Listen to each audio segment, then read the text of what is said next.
Welcome to Kaizen Time, part of the Blood, Sweat, and Business podcast, where we provide constant improvement to businesses through timely, actionable financial solutions. Do you want answers to your financial questions?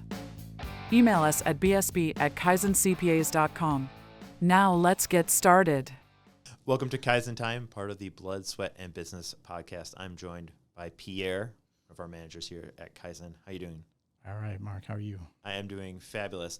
And today we are going to be covering how can an advisory firm create a strong, lasting partnership with our clients. So that's obviously there's two components to it. There is the client's role as well as the advisory firm's role. So from the advisory firm perspective, what should they be doing? And then we'll also talk about what clients should be doing. Go ahead. So one of the things that I think of is communication. You know, we're all busy. We're all trying to do stuff and do our job and get things done. You have to have pathways to show, to get the information back and forth between the client and the advisor. What you don't want to do is have, hey, I did this back in June. How do you fix that? Or what's the tax consequence? You want to talk about that before you make that move. Classic example is a Section 1031 exchange. Well, we sold our building and I bought this other building. Okay, when did you do the two? Well, one was in March and the other one was in September. And you think, wow, you could have done a 1031 exchange on there. We should have had this discussion back in March. Now, one of the problems is, then a lot of feedback you'll get is, well, how come you didn't tell me that? And I will say, I didn't know you were doing that. And so that's why it's always good to ask, to put some time aside so that you're not just thinking about tax returns on tax day. So I'll just pause you because I want to say it's like any relationship with your kids, your spouse, the job that you work for. Like, you need to be communicating kind of what's on the horizon, right? Because we've talked about before, like these spikes where it's like, oh, I'm doing this, I'm buying this, and whatever. If this is all done in a controlled fashion, there is more opportunity as far as your taxes, right? You get more flexibility. Yes. So a lot of times, a great example is somebody will buy a piece of equipment. We took Section 179, which we've talked about in the past, is where you take all the expense in the first year. But then you as the business owner realize that piece of equipment doesn't work for you, and you need to sell it and get another one. So in your mind, business owner, you've sold this, and all we did was pay off the note and went and bought a new piece of equipment. But in the tax world, we already took the deduction for that $100,000 piece of equipment. So the IRS makes you add that back. So now we have that deduction that we got last year. We're going to have income this year. And oftentimes we don't find that out until it's tax filing day or January. And there's not much we can do, and everybody's surprised by it. So little communication would at least make you aware of it. Hey, yes, that new machine you bought, we will get the deduction for that, but you didn't buy as much, and they think, well, I'm getting that and this deduction. And they forget about the depreciation add back. So really, little things like that. Just really, it's asking the question, shooting out an email, picking up the phone, saying, "Hey, this isn't working out. What are my options?" Right? Yep. And I'm sitting here doing tax returns and doing other stuff. People, I don't know that you did that, and that's one of the things. Until you tell me, until you, because you're not physically in that office, right? And even if you were in that office, it's not like you know every single thing that's happening, because these companies can be absolutely massive. So. Oh, that's great to know. So really, again, and I hear this all the time, no matter what industry, communication is critical. Yeah. And so what type of communication do we find to be the best? I mean, obviously you can just shoot emails, but what are we looking for when we want that communication? So I do feel nowadays we get communication from everywhere. People send you texts, they send you emails. Not many people leave voicemails, but some people do. And sometimes you're overwhelmed trying to track everything, yep. But once you have it in there, generally, we as accountants will get back to it eventually. But sometimes it's, hey, I sent you a note last week, and I get that a lot. Oh, I didn't get to it yet because we're trying to do this deadline. But don't be afraid to follow up. Hey, I sent you a thing on this last week. What do you think? Yeah, so sorry, I didn't get to see it yet. Let me take a look. Because we get other communications from state agencies and federal agencies, and insurance audits and all kinds of stuff. It's not just our clients talking to us. Just like you're getting all kinds of stuff too. But we might not know that your question might have been, hey, I bought a new piece of equipment. My response is going to be, okay, well, send us the paperwork. Mm-hmm. And when you send that paperwork, we will see, oh, you traded in this one that we took the deduction for last year. And that's where, but sometimes it does break down because we get inundated with all kinds of avenues of people communicating with us. Yeah, one thing I always like to tell people is if there is like transactional and numerical information, email is so good because it's really easy to track. It's really easy to search. I personally only text my CPA to be like, is this ready yet? And that's one way to really think about it with that communication. Again, this is a relationship, right? Mm-hmm. If you're texting people, it's on the phone. This is more just, hey, I need this quick information. I need to know if this is going or it's not or whatever. Because a lot of times people are texting when they're out in the field or doing something. When you're at a computer, and I say this way too often, and I feel like people get annoyed by it, but I say a computer, a desktop computer, or a station, laptop, something like that, that is where the real work gets done. When you want to find out, you want to actually dig into information, and really solve a problem. That's when you're working, right? Yeah. If you just need something quick, your phone's great, right? You just need this to get you by.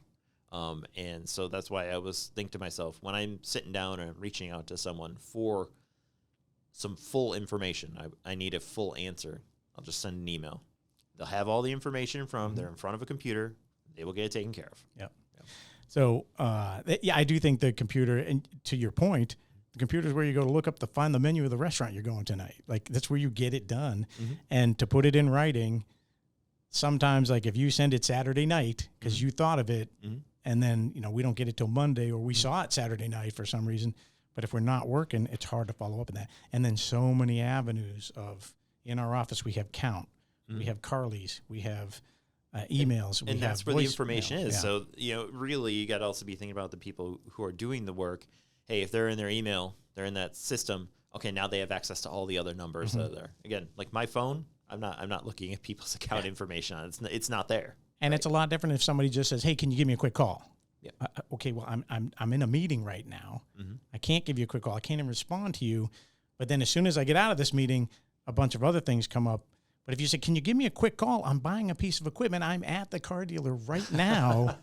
That's a better message coming. That is through. Also part of that goes back to the communication realm too, because communication timeliness is part of it, right? Mm-hmm. So if you say like, "Hey, I need to know this by this date," that is incredibly helpful. Correct. Yeah. Right. Then all of a sudden you have a time limit. So what else? What else in this huge relationship between the firm and the client is crucial? Communication, obviously, is the huge component, right? Yeah. I do think knowing your stuff or knowing when you have to do more research, right? We don't know everything. We've seen a lot. I've been doing this for 30 years, but I haven't seen everything. So if somebody calls and asks me, "Hey, what about this?" Oh, yeah, I haven't seen that in years. I'm going to have to go look it up. You're going to have to. But to know that I'll go look it up is part of the relationship. You don't have to. I don't have to have the answer right then and there, but I better be able to go find it or find somebody who can help us find it. Yeah. So again, this has come up in so many of our podcasts. Is that yes, there's communication, but there's the timeliness factor and the amount of time. Because if you don't have time and you're like, "Hey, I'm at the dealership right now," I'd be like, I'd have to look through all through your entire year to determine that. And can you make that accurate decision on the fly? Yeah. It's important to have the time and space for both parties, and give both the proper amount of time to research and understand what's going on. And again, to ask the question, both parties need to be educated to an extent, right? And that education comes from working together for a long duration of time. They get that trust, they understand, and when you get to be on the same wavelength, right? Mm-hmm. I also think having stuff like these podcasts, if you can show people that, hey, we know what we're talking about, or we have a lot of experience, that helps build your relationship too. Oh, that's my guy who does it. Well, and again, part of the reason we even do this is they may hear something on this podcast, be like, "Oh, I remember Pierre said something about this," or "Man, I didn't even know this was an option," right? These are all parts of the relationship. Yeah. Right? I do know the but communication doesn't always work. I remember the employee retention credit. You hear the ads on the radio all the time now. When that first came out, we worked extremely hard trying to research and find out what to do and get those for our clients. Create like something comprehensive so they could understand and it, we right? did it. And then a lot of those clients forgot that we got that. Hey, I'm hearing this ad. And you're like, you think, oh, wow, we got this for you. Remember, it was like $48,000 that day. You were like, where did I get this check from? But it moved to years later, and now a lot of people didn't get it, and now you have this cottage industry that's coming after people. So a quick call. Most of my clients, when they call me, hey, what is this? I remind them what we did. And, oh, okay, so I don't need to do it, or I'm not. You can't get any more. Well, and that's the thing too, and there's always the understanding like, hey, this is not their business. I mean, it's their business; they own it, but they don't know all these nuances. That's why they come to firms like us to understand, and that's the relationship, right? Yeah. We want to provide a service, and being able to just reach out and say like, hey, what is this? Where have I been? What do I need to do? And that can just get addressed just like that, and that's. Both parties are happy, right? But you have to tell the whole story, right? You can't give one piece. Like, hey, I bought a new piece of equipment. I know I keep using that example, but it's very common. All right, did you sell another pice of equipment? What is this? What else happened? What else happened on that? So we can so I can give you a full answer. So, oh, that's great.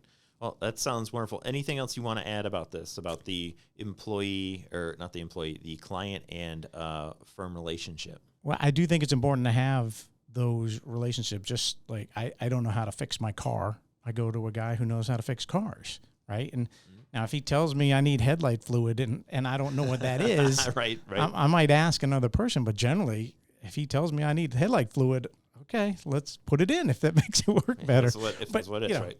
Don't be so gullible, but at least rely on what your professional is telling you. And it goes for virtually everything, right? Like, yes, could I do my own taxes? I totally could. Might the IRS call me? There's a good chance, right? It's finding the best solution for you. And in many situations, especially as these things become more and more complex, the larger your business and all that, certain CPAs are a great solution, especially when you can find one who you have a good working relationship with, that you can communicate with, and you guys trust each other. There is that back and forth communication where both parties know what's going on. That can really make the difference. Tell the whole story. Yeah. Well, and again, it's important that both parties know what's going on. Yep. So, all right, excellent. Thank you very much. All right, thank you. You have been listening to Kaizen Time, part of the Blood, Sweat, and Business podcast. If you like what you hear, subscribe and leave a 5-star review.